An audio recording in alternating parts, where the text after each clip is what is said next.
So now that we have jumped over to the Insights page, as you can see here, we will look at what our Insights platform or dashboard looks like.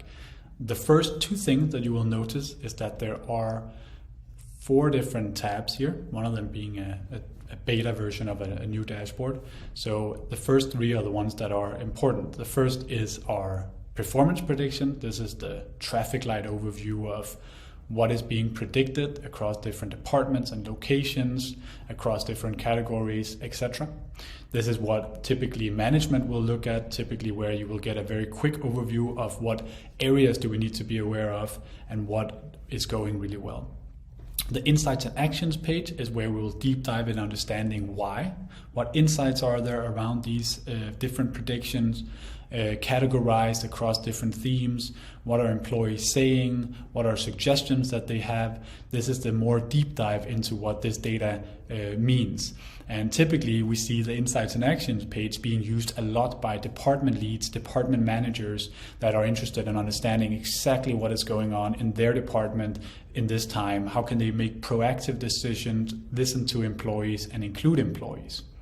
So let's have a look at those 2 pages. The first thing that you'll see is something we do actually on each page of the dashboard. At the very top, there is an overall introduction to what does the data tell you. The first thing you're met with is your overall company performance prediction. So this is simply where you have your full overview of across the company, what is being said about the next 3 months. This is your North Star. It tells you whether there is a positive sentiment or a negative sentiment going forward. In this case, it's very positive and it's actually improved, as you can see, from the last round of Mindpool to 1.4, which represents better. So that performance is expected to be better going forward.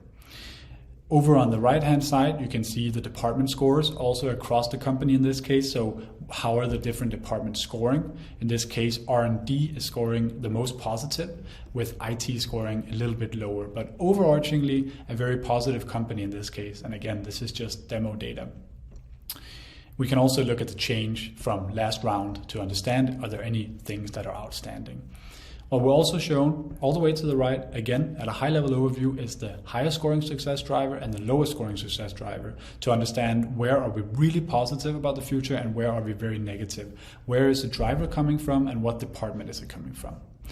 With that information, we are able to also take a little bit of a deep dive into what we would call the performance overview. So here, you just have each of the categories that are relevant to you and to your organization, and you have an overview of how is that developing, what do the predictions look like, what are the scores across the different departments. So first of all, you'll see here that we have a bunch of categories, and one of those is customer satisfaction. This one is red. As you can see, it sticks out as something we should probably be quite aware of. When we look at that data, we can see that there is a general expectation actually that customer satisfaction will be slightly worse over the next 3 months. And we can see that's largely driven by operations, IT, and customer service that are making negative predictions in this case.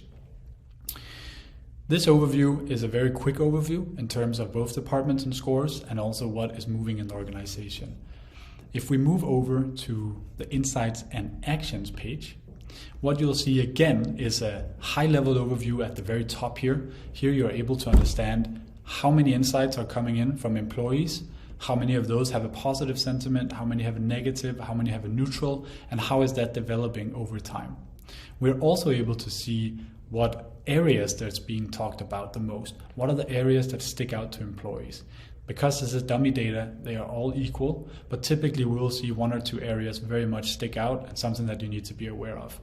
When we look on the right-hand side, we can see all of the actions needed to improve, all the suggestions from employees, and how many of those are what we would call low-hanging fruits, something that you should act on now based on the impact versus effort measurement.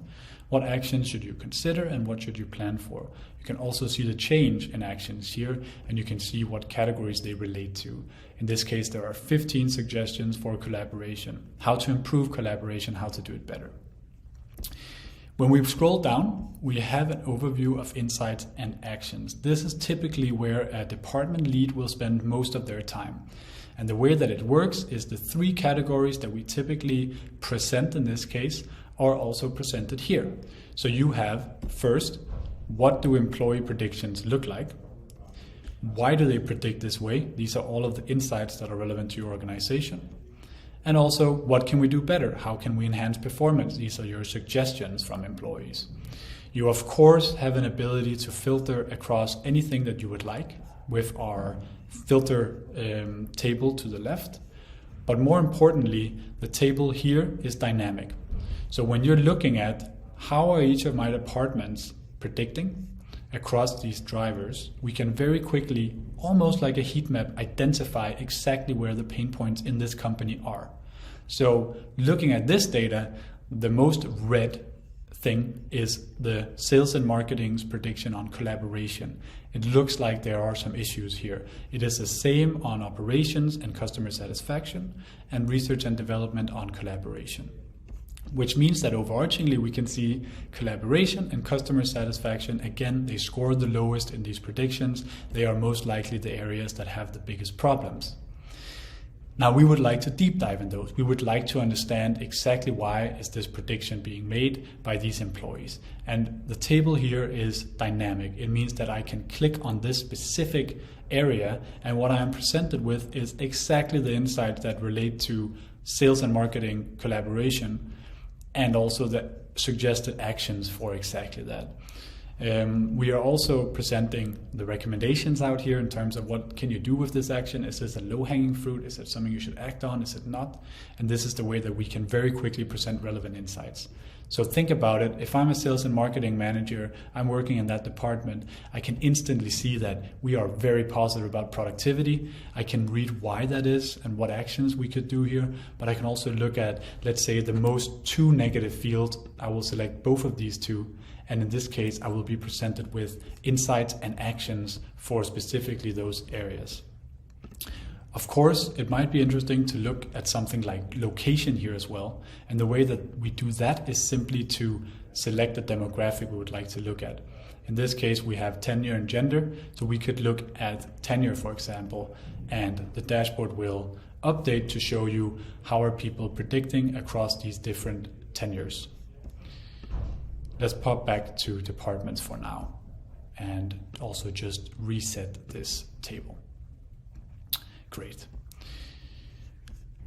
Now you will have access to all of the insights and actions down here. If we scroll up, we have a last page that I would just very quickly like to show you, and that is our demographics page. This is more standardized stuff like what is the response rate across departments, what's the gender overview, tenure count, locations, different predictions condensed down here, and an overview of anything you would really need. This is the way that we present our insights, and we are, of course, the most focused on data storytelling in the sense of showing you exactly what matters to the right people, which means that this is relevant to both management or the board, but it's also relevant to department leads who can go in, insights and actions, look at their specific department, understand exactly what's going on, what the reasons are behind that, and what they can do about it. And that is something that provides extensive value to the clients that we work with.